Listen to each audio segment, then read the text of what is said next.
성경에는 때때로 이해되지 않는 구절이 나옵니다. 심히 다투었다. 그냥 다툰 게 아니고 심히 다투었다 하는 겁니다. 왜 교회에서 다투어야 할까요? 참 다툰다는 것은 절대 옳지 않은 것 같은데 다투는 정도가 아니고 피차 갈라섰다. 제가 성경 읽으면서 이 구절에 굉장히 갈등이 왔습니다. 아니 바울 같은 종이 어떻게 바나바와 심하게 다투었나? 바나바는 바울에게는 목사님 같은 분이었어요. 여러분이 사도행전 읽어보면 알겠지만 사도 바울이 아니고 사울일 때 유대인들이 굉장히 유대인들이 이 사울을 두려워하고 사울이 더 참 마음이 상해 있는 그때 사울이 이제 회개하고 교회 돌아오니까요. 이 돌아오는 사울을 예루살렘 교회에 가장 아름답게 연결시켰던 역할을 한 사람이 누구냐면 바나바입니다. 우리 그걸 아셔야 됩니다. 바나바는 바울과의 관계가 보통 관계가 아닙니다. 만약에 바나바가 아니었다면 사도 바울이 예루살렘 교회에 발을 딛기 어려웠을 겁니다. 바나바의 얼굴을 보고 이 바나바는 어떤 사람이냐? 사도행전 4장에 보니까 바나바는 자기의 재산을 다 내놓은 사람이었습니다. 이 예루살렘 교회의 모범이 된 사람이에요. 그리고 이 바나바가 나중에 안디옥 가서 교회를 개척하고 난 다음에 그 교회 전도사로 부른 사람이 누구냐? 바로 전도사처럼 부른 사람이 이 사도 바울이에요. 그러면 스승과 제자 같은 그런 입장인데 어떻게 감히 바울이 이 바나바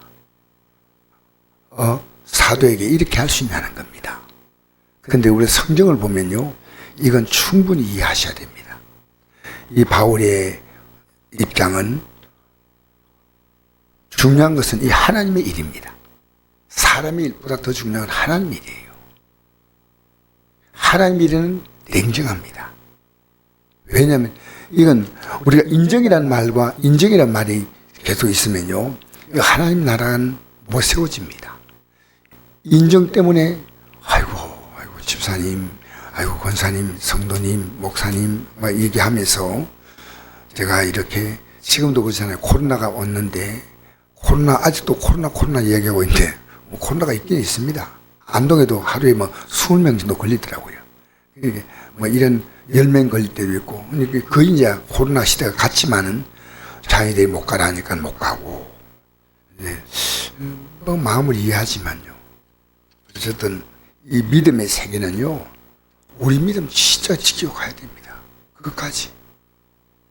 이게 인정에 묶여버리면요, 하나님의 일은 엉망진창 되어버립니다. 지금 마가는 부유한 집안에 태어났습니다. 그래서 마가가 나중에 초대교회가 모여서 이제 예배드릴 때 예수님이 부활 성취하고 난 다음에 그 마가의 집에서 모였습니다. 마가의 집은 굉장한 저택이고, 그래서 120명이 다 모여서 예배할 수 있을 만큼의 그런 부잣집이었습니다. 쉽게 말하면 요즘 말하면 뭐랄까요, 아주 부잣집에 자라서 굉장히 어려운 몰라요.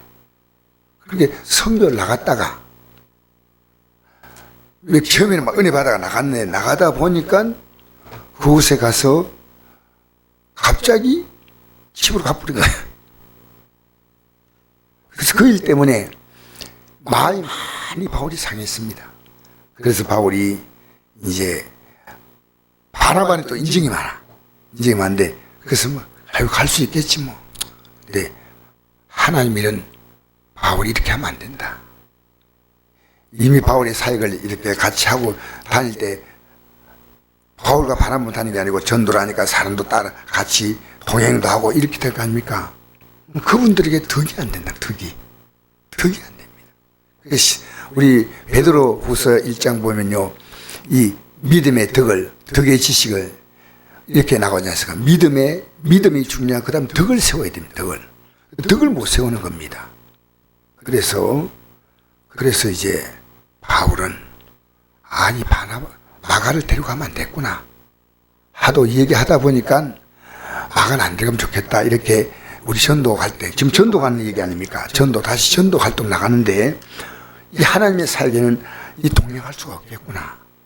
하고 얘기를 하다가 보니까, 아니, 바울이 자기의 감정의 도를 넣어버린 것 같아요.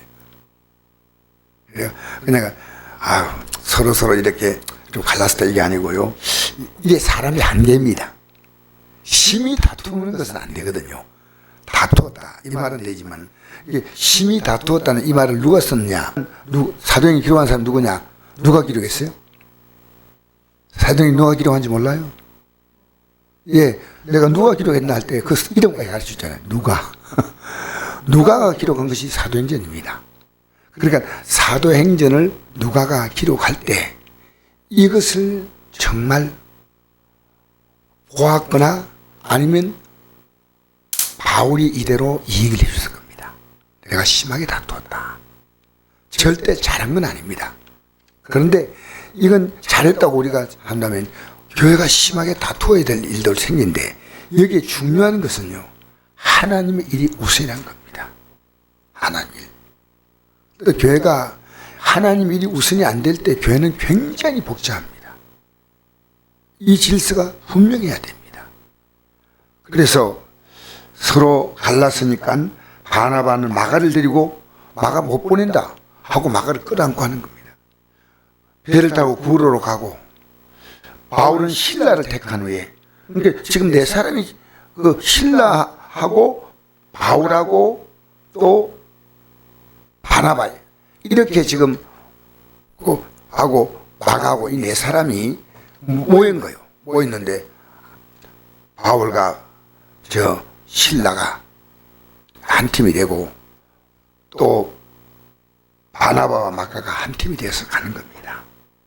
그러고 난 다음에 바울은 실라를 택한 후에 형제들에게 주의 은혜의 부탁을 받고 떠나 수리아와 길리기로 다니며 교회들을 견고하게 아니라 뭐 또 교회를 견고하게 합니까? 한판 붙고 가는데. 근데 바울의 이건 여러분 좀 이해하셔야 됩니다. 바울은요 하나님의 일은 너무나 냉철했습니다. 하나님의 일은요 인정이 통해버리면요 하나님의 일은 방해가 됩니다. 그래서 예수님께서 이 말씀하시죠. 누가 내 부모여 형제냐 하나님의 뜻대로 행한 자다. 이런 말씀을 했고요. 집안 식구가 원수라는 말씀도 하셨습니다. 그러니까 우리가 원수로 살아야 된다는 게 아니고요. 이 하나님을 섬기는 이 삶의 가치를요 너무나 많이 흔드는 경우가 생깁니다. 이 바나바는 인정이 문제 같아요. 하나님의 일이 영적으로 분명하지 못하면요 대혼란에 옵니다. 읽어볼까요? 갈라디아 12절 읽어봅시다. 시작. 게바가 안디옥에 이르렀을 때 책망을 받을 일이 있기로 내가 그를 대면하여 책망하였노라. 야고에서 온 어떤 이들이 이르기 전에 게바가 이방인과 함께 먹다가 그들이 오매 그가 할례자를 두려워하여 떠나 물러가매 남은 유대인도 그와 같이 외식하므로 바나바도 그들의 외식에 유혹되었느니라. 그런 나는 그들이 복음의 진리를 따라 바르게 행하지 아니함을 보고 모든 자 앞에서 게바에게 이르되 내가 유대인으로서 이방인을 따르고 유대인답게 살지 아니하면서 어찌하여 억지로 이방인을 유대인답게 살게 하려 하느냐 하였노라. 예. 이 사도 바울은요 자충우돌이에요. 아니 이 바나바보다도 바나바와 비교되지 않는 바나바가 성도에 있을 때 바나바를 가리켰던 주의 종이 베드로 사도입니다. 안디옥에 왔을 때 책망받을 일기로 내가 그를 대면하여 책망했다 했습니다. 남은 유대인도 그와 같이 외식함으로 바나바도 그들의 외식에 유혹되었다는 말 나오죠. 그죠? 이 바나바도 인정이 많아가지고 베드로가 또 이렇게 행동하면 또 따라하는 거예요. 이 바나바는요 참 믿음 있는 사람인데 문제는 인정입니다. 인정 때문에 마가를 따라가고 베드로 사도가 지금 유혹되어서 음식 먹다가 그것도 사람 속이는 거 아닙니까? 할례 받지 않은 사람과 같이 먹으면 먹고 그냥 끝나면 될 건데 누군가가 자기를 판단할까 싶어서 그 유대인들의 의식에 두려워서 싹 피하는데 그 피함에 바나바도 같이 끼어다니는 거예요. 여러분 신앙은요 보고 배웁니다. 이런 말이 있잖아요. 시어머니를 흉보며 며느리가 배운다는 말이 있죠. 교회는요 정말 아름다운 전통을 세워야 됩니다. 그러니까 사도 바울이 한 행동은 모두 다 옳다 이렇게 말하면 안 됩니다. 지혜롭지 못한 부분이 있습니다. 심하게 다투면 안 되죠. 어느 정도 해야 되는데 이건요, 바울이 이런 행동을 한 이유는요, 베드로 때문에 또 다른 사람을 미혹을 다 받고 마가의 행동 때문에 전도지 가서 덕이 안 되는 겁니다. 그러면 이건요, 중요한 것은 인간관계가 아니고 하나님을 제대로 못 섬기는 혼란이 온다는 겁니다. 아니 열심히 전도하고 있는데 마가가 싫어 하고 가버리면 전도한 사람들이 따라다니는 사람들이 뭐 어떻게 생각했습니까? 그러니까 이건요, 우리 신앙생활이요, 덕이 얼마나 중요한지 모릅니다. 제가 하나님 말씀 전가하고 난 다음에 내려오지 않습니까? 내려오기부터 이 말씀을 전가한 것을 넘어서 난 덕을 세워야 됩니다. 근데 목사가 제가 덕을 못 세울 때 저는 회개해야 됩니다. 덕을 못 세울 때가 있어요. 그래서 우리가 신앙생활 하면서요, 교회가 덕을 못 세우는 행동하면 안 됩니다. 근데 이 유대인들 앞에서 외식했다. 외식한 것은요, 그 싹 피해버린 거 있지 않습니까? 싹 피해버린 그게 외식한 거예요. 그러니까 우리는 이 신앙을요, 순수하게 지켜야 됩니다. 오늘 목사님들의 잘못된 행동, 주의 등을 전사님들의 잘못된 행동은요, 얼마나 많은 성도의 신앙을 지금 갈팡질팡한지 모릅니다. 정말이에요. 그래서 보십시오. 이 마가가 버림받은 거 아닙니다. 사도 바울이 맨 마지막에 디모데후서를 보낼 때 여기 이렇게 기록합니다. 이거 볼까요? 디모데서 4장 11절 시작. 내가 올 때 마가를 데리고 오라. 그가 나의 일에 유익하니라. 이 말은 뭡니까? 마가의 관계를요, 끝까지 아름답게 유지했다는 겁니다. 어떻게 유지했을까요? 기도함으로.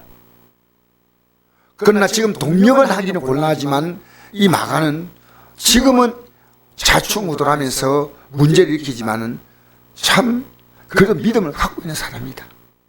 아니 좋은 가정에 태어나서 편안하게 살다가 전도 나가서 고생 들어오니까 그냥 행하고 집에 가버렸어요. 미쳐가지고. 여러분, 그런데 사도 바울은 이 바나바나 베드로 사도나 또 마가나 이런 사람들의 믿음을 끝까지 붙들라고 한 사람. 이게 우리 예수님도 나중에 예수님의 친형제 바로 야고보, 초대교회 수장 목사님이죠. 대표 목사님이 야고보입니다. 야고보. 그 다음에 유다, 야고보서 유다서 기록한 사람 아닙니까? 또 어머니 마리아, 이 형제들을요, 나중에 다 마가의 다락방에 성령 받는 그 모임에 다 참여했습니다. 우리는요, 영의 세계에 대해서 여러분 냉철하셔야 됩니다. 여기 인정이 들어가 버리면요, 그래서 제가 이 부분에 굉장히 좀 냉철하려고 노력합니다. 그래서 믿음의 이 아버지가 지금 싫어한다, 좋아한다는 걸 애들이 알아요. 근데 지금 오해한다 하더라도요, 잠깐 오해한다 하더라도 나는 그 애들 믿음을 심어주고 싶고, 제 아내가 오해한다 하더라도 믿음을 심어주고 싶고, 제 형제들이 오해한다 해도 믿음을 심어주고 싶고, 중요한 건요, 괜찮은 것은 그대로 가만두면요, 이것은 동참제가 됩니다. 동참제. 그러니까 우리가 이 땅에 살면서요, 이 믿음의 세계는요, 참 여러분, 내가 나 자신에게 좀 약간 냉철할 필요가 있습니다. 내가 내게 타협을 많이 합니다. 주위 분들 타협하는데 그것은 보이지 않게 암묵적으로 서서히 시간이 지나가면 합리화돼 버립니다. 이게 내가 얼마나 괴롭고 힘들다. 여보, 당신이 신앙생활 그렇게 하는 것이, 애들아 그렇게 하는 것이 내게 너무 힘들구나. 이거는 틀렸다. 해야 되는데 내 주위에 있는 분들이요, 평안하면 그게 굳어져 버립니다. 그러나 심하게 말하면 안 됩니다. 저는 약간 심하게 말하는 경향이 있어요. 이건 절대 지혜롭지 않아요. 부드럽게 하면서도 기도하면서 이 믿음에, 사도 바울이 지금 잘했다는 거 아닙니다. 심하게 다투었다는 것은 지혜롭지 않아요. 이렇게 하면 안 돼요, 사실은. 그러니까 우리 심하게 다투도 된다 이 말이 아니고요, 사도 바울이 조금 약간 다이어질인 것 같아요. 심하게 다투 서로 갈라질 정도는 아닌데, 우리는 지혜롭게 이 땅에 살면서 우리 이 믿음을 가지고 같이 붙잡아주고, 제가 이 부분이 약하기 때문에 오늘 고백한 겁니다. 제가 이 부분이 약하거든요. 약해서 저도 강하게 나갈 때가 많아요. 여러분 기대해 주시기를 부탁드립니다. 강하게 나가면 안 되고요. 부드럽고 온유하게 나가야 됩니다. 결국 뭡니까? 하나님 일은 우리는 예스 노 정도로 부드럽게 하지만 이걸요 예스 노 하고 큰 소리 치면 안 되고요. 부드럽게 하면 됩니다. 그러나 누가 역사하시냐? 기도해서 하나님이 결국은 역사하셔야 돼요. 암묵적으로 괜찮다고 막 그냥 나가면요 이것 아니에요. 그러니까 오늘 여러분 이 아침에는 좀 우리 기도하면서 우리가 영적으로는 더 냉철하면서도 더 온유해지 않나. 이해가 되십니까? 영적인 세계는요 내가 냉철하고 단호하면서도 또 온유함이 없으면 안 됩니다. 이 두 가지가 같이 필요한 거니까. 그러니까 사도 바울이 제가 이해가 되는 것이요, 사도 바울이 날마다 죽는다는 고백을 한 것은 날마다 그 육의 약함도 올라온다는 생각입니다. 그것이 저에게 있는 약점 같아요. 우리 오늘도 이 아침에 우리가 갖고 있는 보이지 않는 약점이 있습니다. 그 약점에서 우리는 영적으로 승리하는 아름다운 자리에 서야 될 줄 믿습니다.